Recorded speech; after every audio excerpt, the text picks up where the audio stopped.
எல்லாருக்கும் வணக்கம்.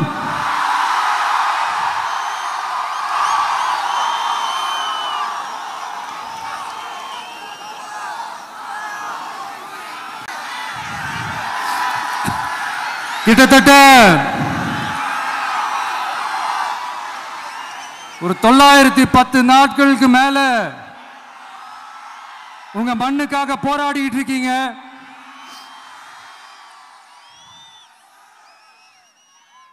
உங்க போராட்டத்தை பத்தி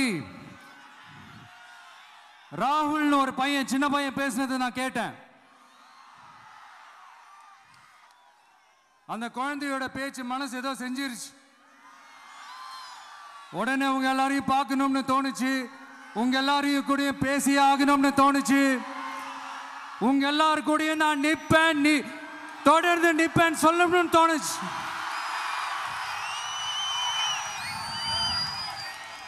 ஒவ்வொரு வீட்டுக்கும் ரொம்ப முக்கியமானவங்க அந்த வீட்டில் இருக்கிற பெரியவங்க தான். அதே மாதிரி தான் நம்ம நாட்டுக்கு ரொம்ப முக்கியமானவங்க உங்களை மாதிரி விவசாயிங்க தான். அதனால உங்களை மாதிரி விவசாயிகளோட காலடி மண்ணை தொட்டு கும்பிட்டு தான் என்னோட பயணத்தை தொடங்கணும்னு ஒரு முடிவோட தான் இருந்தேன். அதுக்கு சரியான இடம் இதுதான் எனக்கு தோணுச்சு.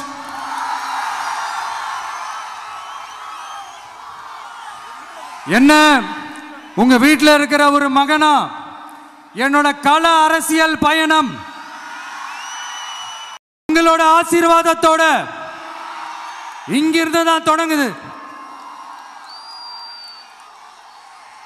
சரி, அதை விடுவோம்.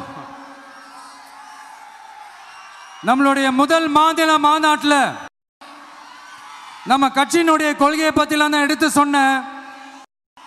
அதுல ஒண்ணுதான் இயற்கை வள பாதுகாப்பு.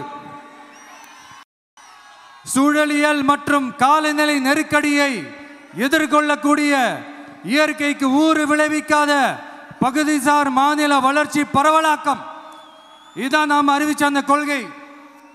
இதான் நான் இங்க சொல்றதுக்கு காரணம் ஓட்டு அரசியலுக்காக இல்ல.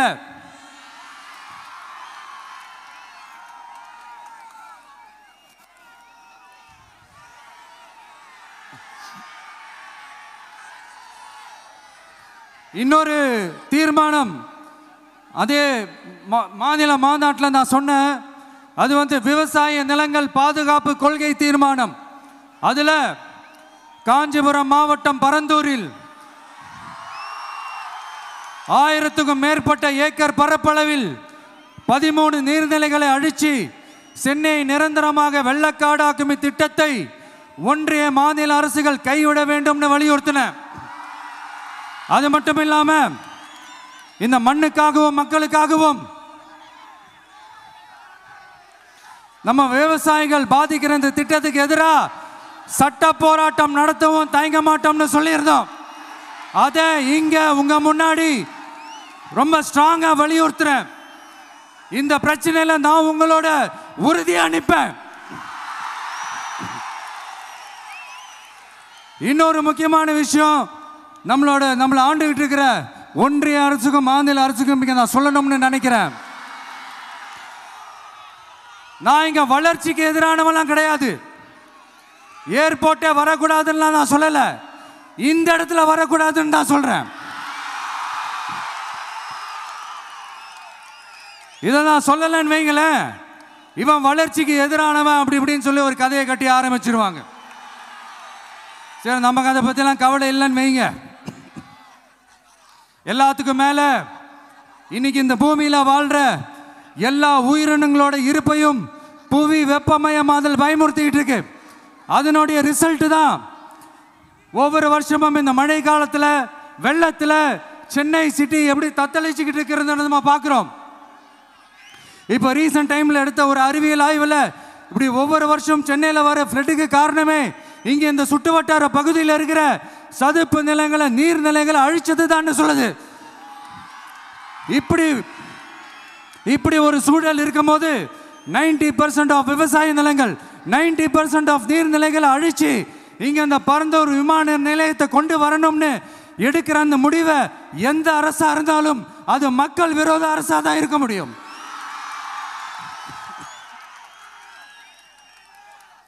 இப்ப சமீபத்தில் நம்ம அரிட்டாப்பட்டி பகுதியில்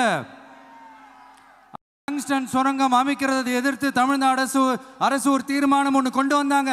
அதை நான் மனப்பூர்வமாக வரவேற்கிறேன். ஆனா அதே நிலைப்பாட்டை தானே இங்க நம்ம பரந்தூர் பிரச்சனையிலையும் எடுக்கணும். எப்படி அரிட்டாப்பட்டி பகுதி மக்கள் நம்ம மக்களோ அதே மாதிரி தானே பரந்தூர் மக்களும் நம்ம மக்கள்.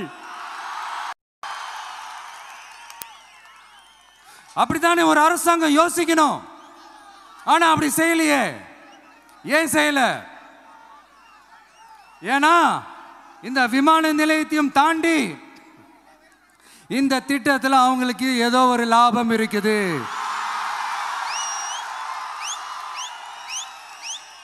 அத நம்ம மக்கள் எதிர்கட்சியா இருக்கும் போது 8 வழிச்சாலையை எதிர்த்தீங்க, அந்த காட்டுப்பள்ளி துறைமுகத்தை எடுத்தீங்க. அதே தானே இங்கேயும், அதே நிலைப்பாடு தானே இங்கேயும் எடுக்கணும். அது எப்படி நீங்க எதிர்கட்சியா இருக்கும் போது விவசாயிகளுக்கு ஆதரவு, ஆளுங்கட்சியா இருக்கும் போது விவசாயிகளுக்கு எதிர்ப்பா? இது எனக்கு புரியலையே.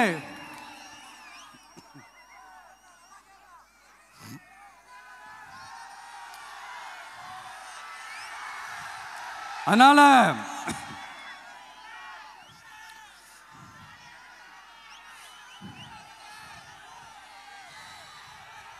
இனிமேலும் சொல்றேன், உங்க நாடகத்தெல்லாம் பார்த்துக்கிட்டு மக்கள் சும்மா இருக்க மாட்டாங்க. நீங்க உங்களோட வசதிக்காக அவங்களோட நிக்கிறதும் அவங்களோட நிக்காம இருக்கிறதும், நாடகம் ஆடுறதும் நாடகம் ஆடாம இருக்கிறதும், அது சரி. நம்புற மாதிரியே நாடகம் ஆடுறதுல தான் நீங்க கில்லாடிங்களாச்சு. அதையும் மீறி நம்ம விவசாயிங்க உங்க போராட்டத்துக்கு எதிராக போராடினாங்கன்னா பிரச்சனை தான். அதனால இனிமேல் உங்க நாடகத்தை பார்த்துக்கிட்டு மக்கள் சும்மா இருக்க மாட்டாங்க. உங்களோட இந்த விமான நிலையத்துக்காக நீங்க ஆய்வு செஞ்ச இடத்தை மறு ஆய்வு செய்யணும்னு ஒன்றிய அரசுக்கும் மாநில அரசுக்கும் நான் கேட்டுக்கிறேன். விவசாய நிலங்கள் இல்லாத இந்த பாதிப்புகள் குறைவா இருக்கிற இடங்களா பார்த்து உங்களுடைய விமான நிலையத்தை கொண்டு வாங்க. வளர்ச்சி தான் மக்களை முன்னேற்றம். ஆனா அந்த வளர்ச்சின்ற பேர்ல நடக்கிற அழிவு மக்களை ரொம்பவே பாதிக்கும்.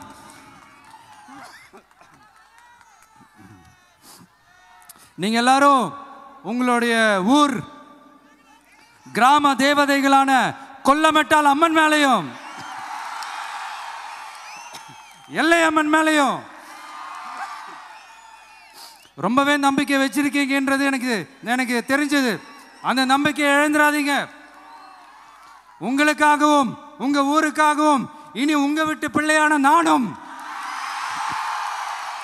தமிழக வெற்றி கழகத்தோட தோழர்களும் சட்டத்துக்கு உட்பட்டு எல்லா வழிகளிலும் உங்களோட உறுதி அனுப்பேன்.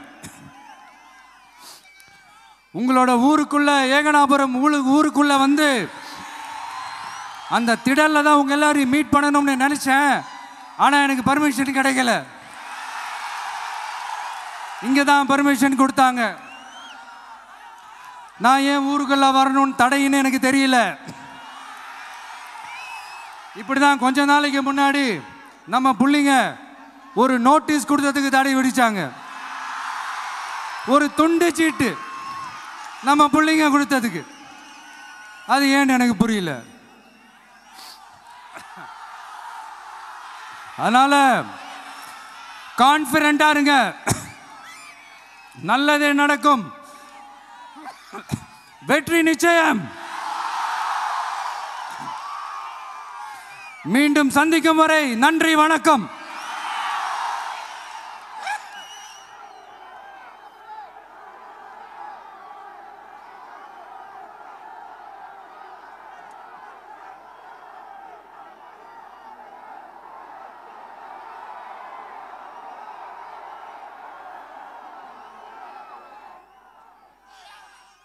இன்னும் கொஞ்சம் நேரம் டைம் ஸ்பெண்ட் பண்ணலான்னு தான் வந்தேன். ஆனால் நிலவரம் பார்த்தா முடியாது போல் இருக்கு.